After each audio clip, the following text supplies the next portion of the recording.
Hello বন্ধুরা, ইউটিউবে এই 3 মাস নিয়মিত ভিডিও না দেওয়ার জন্য আমি আন্তরিকভাবে ক্ষমা প্রার্থী। কিছু ব্যক্তিগত সমস্যা ও ব্যস্ততার কারণে নিয়মিত থাকতে পারিনি। তবে এবার থেকে নতুন ভিডিও নিয়ে আবার ফিরে আসছি। আশা করি আবার আপনাদের ভালোবাসা ও সাপোর্ট ফিরে পাবো। আজকের এ পর্বে আমরা জানব 2026 সালে অম্বুবাচীর সময়সূচি। 2026 সালে অম্বুবাচী কত তারিখে পড়েছে দেখুন পূর্ণাঙ্গ সময়সূচি পঞ্জিকা অনুসারে। অম্বুবাচী শব্দের অর্থ কী, অম্বুবাচী চলাকালীন কী বিধিনিষেধ থাকছে তা আমরা জেনে নেব। কথায় আছে কিসের বার কিসের তিথি, আষাঢ়ের 7 তারিখ অম্বুবাচী। অর্থাৎ প্রতি বছর সাধারণত আষাঢ় মাসের 7 তারিখে অম্বুবাচী শুরু হয়। জ্যোতিষশাস্ত্রে বলা হয়েছে সূর্য যে বারে যে সময়ে মিথুন রাশিতে গমন করেন তার পরবর্তী সেই বারের সেই কালের অম্বুবাচী কিন্তু পালিত হয়। অর্থাৎ পৃথিবী সেই সময় ঋতুমতী হন। বিভিন্ন আঞ্চলিক ভাষায় অম্বুবাচীর আমাবতী বলে প্রচলিত রয়েছে। বাংলা তারিখ আমরা তো সকলেই জানলাম, তবে ইংরেজির কত তারিখ থেকে শুরু হচ্ছে এই অম্বুবাচী 2026 সালে? 2026 সালে অম্বুবাচী কবে? পূর্ণাঙ্গ সময়সূচি জানব পঞ্জিকা অনুসারে। বাংলায় এবং ইংরেজি তারিখ দুটোই থাকছে। অম্বুবাচী পালনের নিয়ম কি রয়েছে? অম্বুবাচীর বিধিনিষেধ কি থাকছে? অর্থাৎ কি করবেন ও কি করবেন না সেটা জেনে নেব। বাড়িতে এই সময় আলো সন্ধে দেওয়া যাবে কি না সেটা জানব। পূজা করতে পারবেন কি না সে বিষয়ে জেনে নেব।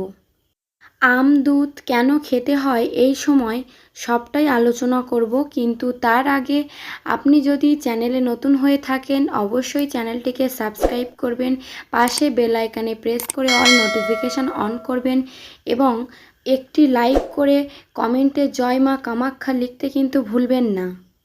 আশা করি ভিডিওটি দেখে আপনারা অবশ্যই উপকৃত হবেন। তো বন্ধুরা, হিন্দু ধর্মের একটি বাৎসরিক অনুষ্ঠান হলো এই অম্বুবাচী। এই উৎসবে সঙ্গে জড়িয়ে রয়েছে শাস্ত্রের নানা কাহিনী। ভারতের বিভিন্ন জায়গায় এই অম্বুবাচী বিভিন্ন নামে প্রচলিত হয়ে থাকে।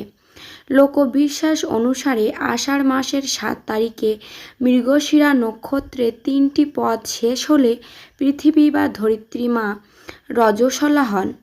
এই সময়টিতে অম্বুবাচী পালন করা হয়। হিন্দু শাস্ত্রে ও বেদে পৃথিবীকে মা বলা হয়ে থাকে। মনে করা হয় আষাঢ় মাসে মৃগশিরা নক্ষত্রের 4র্থ পদের ঋতুমতী হন ধরিত্রী মা। পূর্ণবয়স্কা ঋতুমতী মেয়েরাই সন্তান ধারণে সক্ষম হয়, তাই অম্বুবাচীর পর ধরিত্রী শস্য শ্যামলা হয়ে ওঠেন। যেদিন থেকে অম্বুবাচী চলছে সেই দিন থেকে আপনারা কি করবেন না তা আসুন জেনে নেব। অম্বুবাচী চলাকালীন বিভিন্ন মন্দির ও বাড়ির ঠাকুরঘরের মাতৃশক্তি যেমন কালী, দুর্গা, জগদ্ধাত্রী, বিপত্তারিণী, শীতলা দেবী, চণ্ডী প্রতিমার ছবি বা মূর্তি লাল কাপড় দিয়ে ঢেকে রাখা হয়। অম্বুবাচী শেষ হবার পর দেবীর আসন পাল্টে নিন এবং পরিষ্কার করুন। তারপর দেবী মূর্তিকে স্নান করিয়ে পূজা শুরু করতে পারেন। অম্বুবাচী চলাকালীন ধূপ প্রদীপ দেখিয়ে বাড়ির নিত্য পূজা করতে পারেন। এতে কোনো বিধিনিষেধ থাকে না। দেবী মূর্তি বা ছবিতে হাত না লাগালেই হবে। অম্বুবাচীতে গুরু পূজা করতে কোনো বাধা নেই, এমনকি গুরুর প্রদত্ত মন্ত্র অনায়াসে জপ করা যেতে পারে। এই অম্বুবাচীর দিনগুলিতে আপনারা কোন কাজ করতে পারবেন না? এক হচ্ছে বিবাহ, গৃহপ্রবেশ, অন্নপ্রাশন সমস্ত শুভ কাজ এই 4 দিন বন্ধ থাকবে। কৃষিকাজ এই দিন বন্ধ থাকবে। জমিতে লাঙল দেওয়া, বীজ বোনা, গাছ কাটা, মাটিতে কোনো কিছু দিয়ে আঘাত করা যেমন কোদাল শাবল দিয়ে আঘাত করা যাবে না।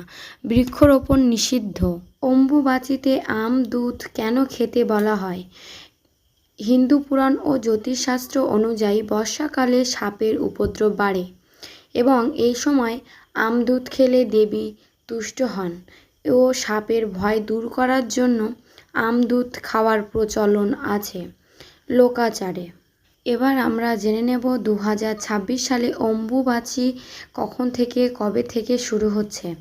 7ই আষাঢ় 22শে জুন সোমবার রাত্রি 9টা 10 গতে অম্বুবাচী প্রবৃত্তি হচ্ছে। 11ই আষাঢ় 26শে জুন শুক্রবার দিবা 9টা 33 গতে অম্বুবাচী নিবৃত্তি হচ্ছে। অম্বুবাচীর ব্রতকথা সকলেই পালন করতে পারে, তো আপনারা সকলেই পালন করবেন এবং কমেন্টে জয় মা কামাখ্যা লিখতে কিন্তু ভুলবেন না। চ্যানেলে নতুন হয়ে থাকলে অবশ্যই চ্যানেলটি সাবস্ক্রাইব করে রাখুন, পাশে বেল আইকন প্রেস করে অল নোটিফিকেশান অন করুন। ধন্যবাদ।